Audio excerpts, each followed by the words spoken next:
Now, in the second breakout room, we're going to tailor your message to your business. And it's going to take some imagination, but that's why we're in business, is to use our imagination. Your business, and this is one of my daily affirmations I keep in this stack of positive affirmation flashcards, is my business is an extension of my identity. But speaking of this stack of flashcards, I just want to tell you a little something about me. By the way, never ever lead off a presentation with that sentence. But now we've been getting to know each other for the past half an hour. The name of my business is Fit Presenter, as I started this off for people in the fitness industry. You know what my biggest frustration is with people in that industry? Not that they got too much muscle and they beat me up. Would you believe me if I told you there are a lot of egos in that industry? I got invited to a webinar one day from a fitness person, and I met him one time previously, and well, we were on a Zoom call. He didn't look directly at the camera, so he's like this, and he's like, I can't even do it. I'm going to pretend him. Well, yeah, I'm partnering up with the university hospital, and I am going to teach the doctors how to prescribe exercise for their patients. And I said, cool, but aren't you worried about pushback from big pharma? I mean, you're kind of cutting into the territory there. And he said, oh, no, no, no. Oh, no, no, nobody tells me. You want to know the topic of this webinar? Ozempic. That's right. The miracle weight loss drug. After all this talk about naturopath and holistic wellness and just building a strong body, he's just nothing more than a shill for big pharma. Now, if you know the fitness industry, anybody, I mean, not anybody, but with any education, you can become a personal trainer, which is as far as I'm going to get with my degree in economics, minor in Spanish, and a master's in guidance counseling. But he's got the degree in exercise science, so he can push fake science and call it kinesiology and biomechanics.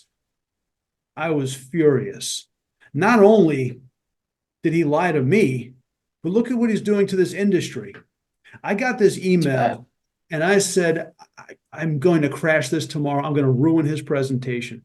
I spent 4 hours pacing around my living room, rehearsing what I'm going to say to ruin this presentation. I couldn't wait. I finally got to bed. I finally tired myself out after 4 hours pacing around, laid down in bed. I woke up the next morning. I said, okay, I'm ready. And I reached for the light. Nothing. I said, oh, the light bulb is burnt out. Did I forget to pay the electric bill? I opened my door and the electric bill is is right in front of the door and it's current. Get it? That was clever. Okay. The power's out in the building. The power's out on the whole block. I said, how am I supposed to get to this webinar if oh, I get it. Now, I'm not the most biblical person you're ever going to meet. I didn't come here to preach, but I can tell you every once in a while, a message comes through. And every once in a while, a messenger comes through. And it made me think of when I finished graduate school with my degree in guidance counseling. The commencement speaker that day was named Immaculee. Perhaps you know that name. She survived the massacre in Rwanda by hiding out in a small bathroom, smaller than the room I'm in now, with 6 other women for a period of 3 months, crouched down below the window while the Hutu rebels hunted her. After 3 months, they were finally liberated. And she was able to get out and stretch after 3 months of shaking and shivering and starving and counting her rosary. She was finally let out, finally liberated. The rebels, the leaders of the rebellion, the rebel leaders were all locked up. They gave her a chance to go to the jail and confront the leader of the militia that killed her entire family. And she stood face to face with that general and she said, I forgive you. She took that lesson around the world of compassion and forgiveness, eventually landing on the stage at Radio City Music Hall for my graduation. And she said, anytime you are conflicted between being right and being kind, always choose to be kind. Mm. Mm. And might I add, always choose to be kind, even if somebody lies to you about their affiliation with Big Pharma. Okay. So I said, okay, fine, fine, but I won't go to the webinar. Can you please turn the power on for my Toastmasters meeting at 12:30 today? You want to take a wild guess at what time the power finally came back? Oh, 12:29. just before. 12:29. I saw the light. But really, I saw the light. I said, oh, it's time to get off. Okay, okay, okay. Wi-Fi, Zoom, Toastmasters. And the people in the meeting are saying, oh, hey, Mike, how's it going? Listen, we're running a little bit behind schedule. Like, yes! Just enough time to check my Facebook. Bad enough all that rage, but not checking my Facebook for 6 hours, that was rough.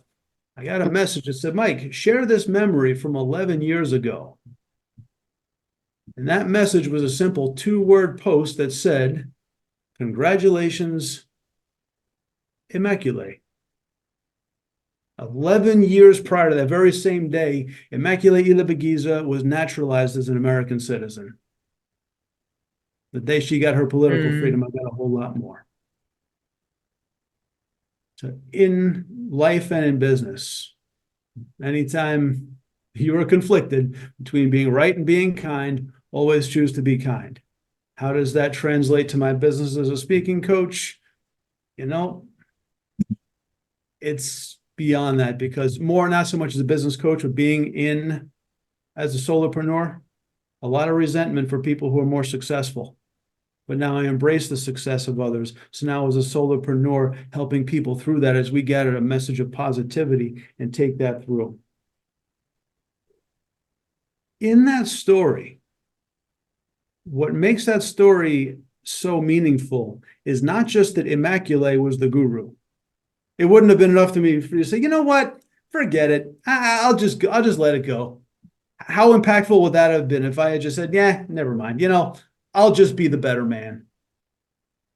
Not very powerful, right? When a story comes through you, now I'm carrying a whole lot more suffering than I personally didn't have to deal with. And that, to answer your question, Oleg, you can always take somebody who's been through worse to get to that lesson.